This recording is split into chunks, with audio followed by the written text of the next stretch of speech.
Olá, amigos do Centro Espírita Caminho da Paz. Sejam muito bem-vindos a esta exposição, que hoje, novamente, com o livro Caminho, Verdade e Vida, traz o capítulo 13º, que Emmanuel, o seu autor espiritual, chamou de Que é a Carne.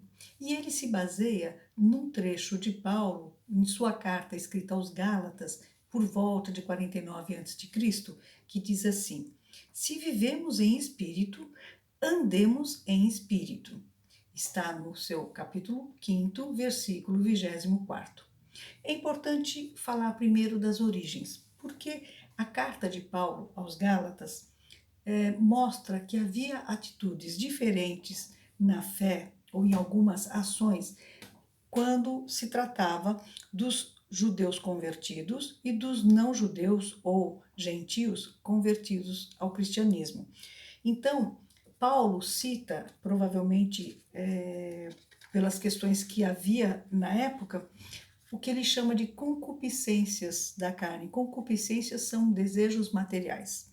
Então, você pode ter concupiscências de outras coisas materiais. E, no caso, ele se referia à carne porque muitos desses novos cristãos se referiam à sua dificuldade de prática religiosa por conta de alguma deficiência humana, de sua fraqueza humana, de sua natureza humana. E aí Emmanuel vem nos trazer uma excelente abordagem, porque vejam, quando ele cita as concupiscências, Paulo fala em adultério, em prostituição, em idolatria e uma série de outras questões para aquela época. E ele diz no versículo 22, mas o fruto do Espírito é amor, gozo, paz, benignidade, bondade, fé, mansidão, enfim, ele cita que o mais importante, que é o fruto do Espírito, é essa bondade, é essa paz interior que o Evangelho nos ensina. Tanto que no versículo 24º, portanto no anterior ao nosso estudo, ele reitera: e os que são de Cristo crucificaram a carne com suas paixões e concupiscências. Ou seja, ele deixa claro para aqueles cristãos que todos aqueles que escolhem o caminho do Cristo abandonam, abdicam das paixões da carne. E paixões da carne são todas aquelas questões ligadas à matéria e que são excessivas. Nós vamos trazer isso para o momento atual, ou seja, o que havia de diferente para os Gálatas e que também se encontra diferente na nossa crença, na nossa fé nos dias atuais. Assim como eles, é comum as pessoas hoje argumentarem que não estão seguindo ou não conseguem acompanhar a sua própria fé porque há uma fraqueza material e, neste caso, do corpo, porque Paulo fala muito do corpo como representação da carne, porque é o que nós somos carne. Assim como esses cristãos que viviam lá em 49 depois de Cristo, quando essa carta pressupõe-se que tenha sido escrita, nós também estamos hoje rodeados por uma série de irmãos que fazem uso das normas evangélicas conforme sua conveniência.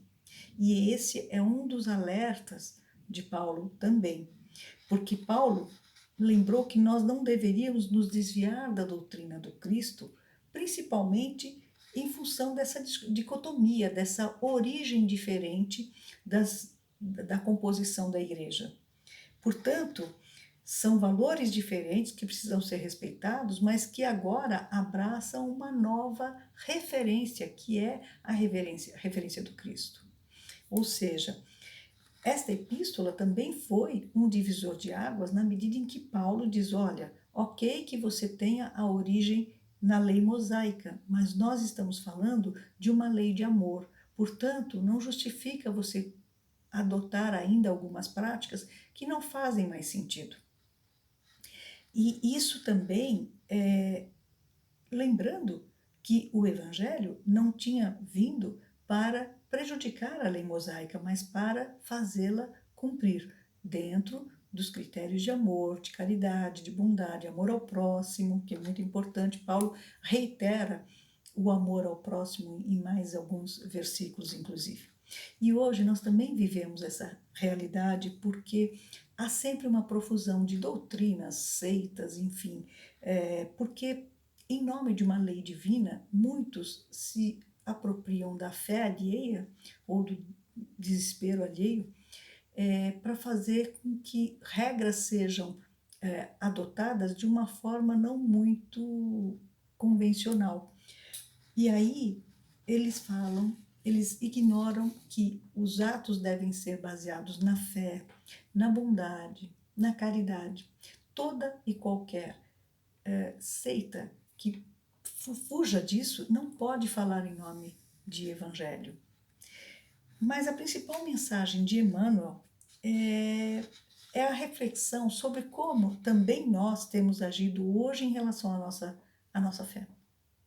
O quanto hoje nós estamos nos esforçando para fazer a nossa parte. Porque, veja, muitos de nós sabemos de uma frase de Cristo no Monte Sinai, quando ele diz: o Espírito, como elemento divino, é forte, mas a carne, como expressão humana, é fraca. Quem de nós já não cometeu pequenas ilicitudes dizendo: a carne é fraca? O contexto em que essa frase foi dito foi totalmente deturpado, porque ele queria esclarecer apenas a origem ou a essência espiritual e separá-la da essência material, porque espírito é o verdadeiro responsável pela condução do corpo.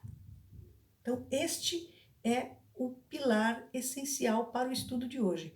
O espírito é responsável pela condução do corpo. Portanto, o corpo nada mais é do que um conjunto de fluidos preparados especificamente para as nossas necessidades físicas de sobrevivência na Terra e, portanto, não tem nada de espiritual. O corpo é apenas um meio. Quando nós hoje usamos as palavras do Mestre para, infelizmente, justificar alguns equívocos do nosso cotidiano, nós estamos fazendo mais ou menos como os irmãos das igrejas de lá, os Gálatas. Nós estamos usando a nosso favor alguns aspectos do Evangelho. Nós estamos seguindo o Evangelho. Portanto, nós precisamos, e sabemos disso como praticantes do Evangelho de Jesus, nós temos que priorizar o quê? O Espírito, certo? Por isso, Paulo fala na sua frase inicial o que ele especifica como sendo o versículo 25. Se vivemos em espírito, andemos também em espírito. Se nós sabemos que há uma diferença entre espírito e carne, ou espírito e corpo, e nós devemos viver em espírito, nós também temos que nos comportar em espírito. Transpondo essas palavras de Paulo, nós podemos fazer a seguinte análise com o auxílio maravilhoso de Emmanuel. A pergunta de Paulo, que não é a pergunta a Paulo ou de Paulo, mas de Emmanuel em relação ao que Paulo citou, que é a carne. A carne em questão, como nós vimos, é um conjunto de fluidos. Portanto, ele é o quê? Um invólucro, uma proteção para que esse espírito possa usar as suas aptidões aqui na Terra. Portanto, ele é concedido, é um corpo concedido a cada encarnação e ele viabiliza o quê? O nosso processo encarnatório. Portanto, o corpo está a serviço do espírito. Esse invólucro permite, por exemplo, que nós possamos trabalhar essa transcendência entre corpo e espírito, em matéria e espírito, e também nos permita a prática daquilo que foi designado para nós nesta encarnação. Nós sabemos que nós trazemos traços hereditários que nos deixam próximos com as feições daqueles com os quais nós moramos, que são a nossa família aqui da Terra. Mas vocês já perceberam, com certeza, que muitos que estão no seio dessa família, embora sejam parecidos entre si, trazem peculiaridades muito distintas em humor, em outros aspectos psicológicos e até em aspectos morais. Por quê? Porque esses espíritos já estão com outras informações. Esses espíritos estão numa missão de seu próprio resgate, e, portanto, aquela família e aquele complexo onde ele vive integram esse plano encarnatório, e ele sabe, ou deveria saber, que este corpo é realmente o seu invólucro, ou seja, como Jesus explicou no Monte Sinai, é a parte fraca, porque o espírito vive além do corpo. O corpo é apenas um trecho muito pequeno de uma jornada muito maior. Não há como, por exemplo, nós negligenciarmos o nosso corpo, porque ele é nossa ferramenta. Isso também é muito importante ressaltar. Temos que respeitar esse corpo. Mas é importante lembrar que este corpo está sob o comando do nosso espírito. Isso é muito, muito importante, que é a principal mensagem de hoje. E o espírito é forte sim para comandar esse corpo, é forte sim para fazer com que todas as coisas possam ser resolvidas. Que tipo de resgate nós temos? Nós não sabemos, mas nós sabemos sim que a carne ou o corpo é um meio, não é um fim. E Paulo deixa isso muito claro ao lembrar que o espírito tem maior longevidade que o corpo. Os malefícios da carne fazem parte do pacote material de um planeta, que é o nosso, que ainda está em expiação, embora já em fase de alternância. E para isso o homem tem o livre-arbítrio. Nós temos como exemplos de prática de livre-arbítrio vários tipos de vícios. Vamos pegar o vício da gula. A pessoa sabe que não deve comer excessivamente, mas ela diz que não resiste. Que a tentação de comer 3/4 do bolo sozinho, às 3 da manhã, atacando a geladeira, foi um ato que ele não pôde segurar ou conter, porque o corpo falou mais alto, o seu desejo falou mais alto. Bom, é importante entendermos uma coisa. Esse desejo que o seu corpo sentiu, esse desejo que você diz não ser capaz de controlar, não é um desejo do seu corpo, é um desejo do seu espírito. Isso significa que quanto mais ligado à matéria esse espírito está, mais dificuldade ele tem de resistir. Então não é o corpo que não resiste, é o espírito. E isso vai definir também a sua evolução moral. Mas, quando nós falamos em evolução moral, alto lá, porque nós não estamos também julgando ninguém. Nós estamos dizendo apenas que o progresso humano é desenvolvido naturalmente pelo homem. Como a questão número 779 do Livro dos Espíritos nos explica. Aliás, nesse livro nós também falamos que o progresso moral e o progresso intelectual caminham geralmente lado a lado. Não significa que a evolução de um seja necessariamente idêntica à evolução do outro, mas que no final eles alcançam o seu equilíbrio com o próprio tempo.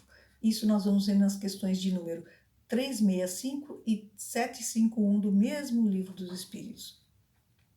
E para falarmos sobre 2020, o que nós temos que fazer hoje? Nós podemos, diante de todos os erros, por exemplo, nos condicionarmos que podemos fazer de tudo que estiver ao nosso alcance para não corrigir, desculpem, mas para corrigir todos os nossos trajetos, para evitar que esses erros se repitam.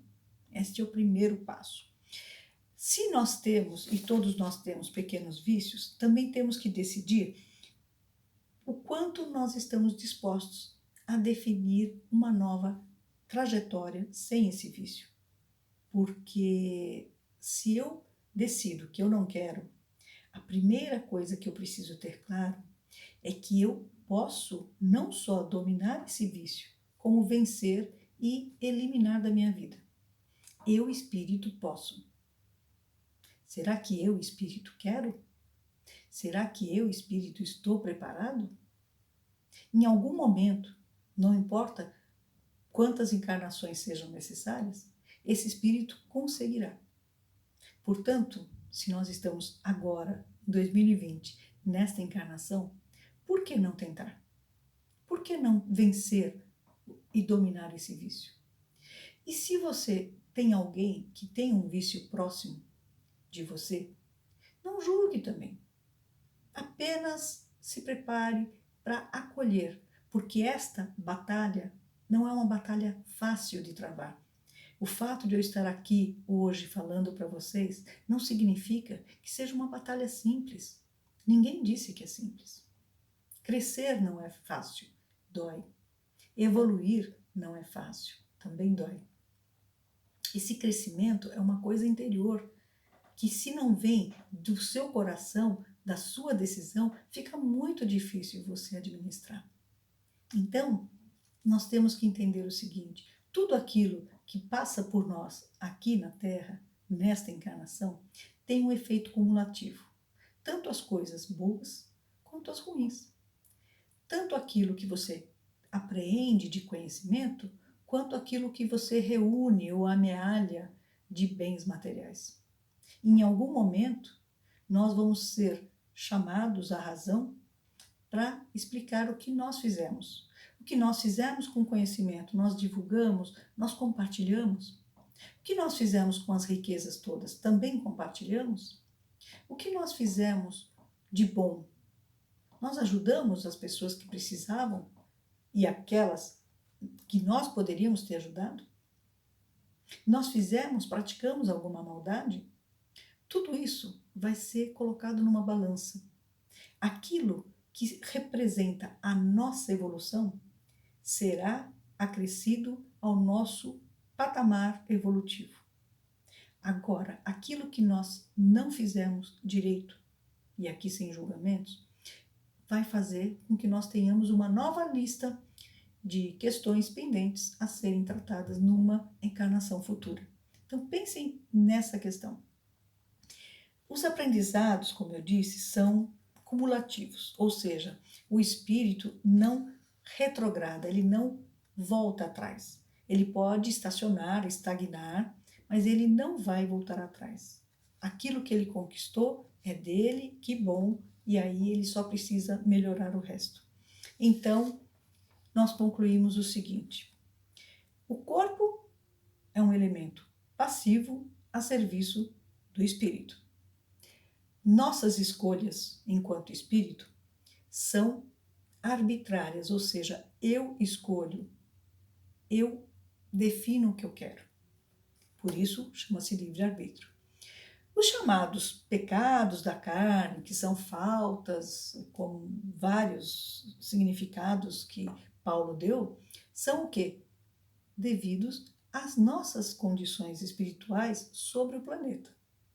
O planeta é assim. Portanto, se o corpo físico é a expressão humana, ele é falível. Agora, se o espírito está em desenvolvimento, aceita-se que haja falhas, mas espera-se que ele também procure corrigi-las. É para isso que ele está aqui. Então, não vamos atribuir o erro ao corpo. Errar é humano, mas o seu espírito é responsável. Então, é a ele que você atribui o seu erro, porque os seus erros vão definir o quê? O seu estágio espiritual. E cada um tem o seu estágio, cada um tem a sua evolução, não é? Por exemplo, os desequilíbrios, essas paixões desenfreadas, aquelas pessoas que nós vemos aí no noticiário, o rapaz mata a moça, que era a ex-esposa, porque disse que se ela não era dele, não poderia ser de mais ninguém. Ou seja, há muitos espíritos perturbados que ainda não conseguem lidar com esse tipo de situação. E há outros tipos de problemas. Não vamos tão longe. Vamos imaginar uma pessoa que se irrite com muita facilidade, que tem aqueles ímpetos de explosão e depois diga assim: não, desculpem, mas é da minha natureza. Não é da sua natureza. É da natureza do seu espírito, não é da natureza do seu corpo. É o seu espírito que tem essa natureza. Mas é para isso que você precisa evoluir. A sua natureza veio desta forma porque o seu espírito é um espírito encolerizado. Aliás, eu vou até citar aqui uma frase muito interessante do espírito de Hahnemann, que escreveu em 1863 e que vocês podem ver no livro O Evangelho segundo o Espiritismo, no capítulo 9, no item 10º. Ele diz assim: o corpo não dá cólera àquele que não a tem. O corpo não vai te dar absolutamente nada, senão aquilo que o espírito realmente deseja. Ah, mas eu sou um alcoólatra. O seu espírito já havia sido um alcoólatra antes e está testando, é o seu teste para abandonar esse vício. Ah, mas eu não consigo. Ok, em algum momento você vai conseguir. Acredite, mas você precisa querer. E ele diz mais: o homem não se conserva vicioso senão porque quer permanecer vicioso. Aquele que queira corrigir-se sempre o pode.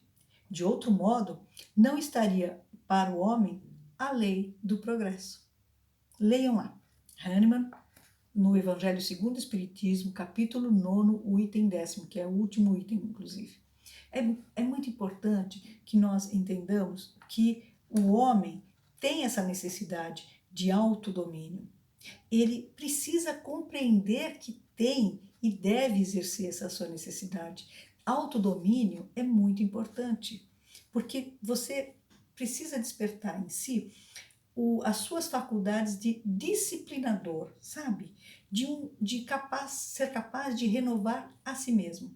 É você, não é a palavra do outro, não é a leitura, tudo isso pode ser usado como ferramenta, mas tem que partir de você. Esta renovação, esta mudança, esta disciplina precisam nascer do seu coração, porque foi exatamente isso que Paulo pleiteou naquele tempo. Queria que as pessoas de Gálatas entendessem que era importante usar o seu cotidiano para o aprendizado. É no dia a dia que você pratica o que o Evangelho fala. Não basta entrar num templo qualquer, orar durante X período e depois sair e não praticar. Este era o grande recado de Paulo, que se perpetua até os dias de hoje. Então não basta dizer eu creio. A conversão é um processo interno que brota no coração e nos liberta desses sentimentos muito rudes, muito brutos, que são os sentimentos que estão na face da terra. Nós devemos avaliar o quanto nós evoluímos todos os dias. Ao deitar-se, como foi o meu dia? Eu pratiquei realmente tudo o que o Evangelho ensina? Ou será que eu escolhi alguns atalhos?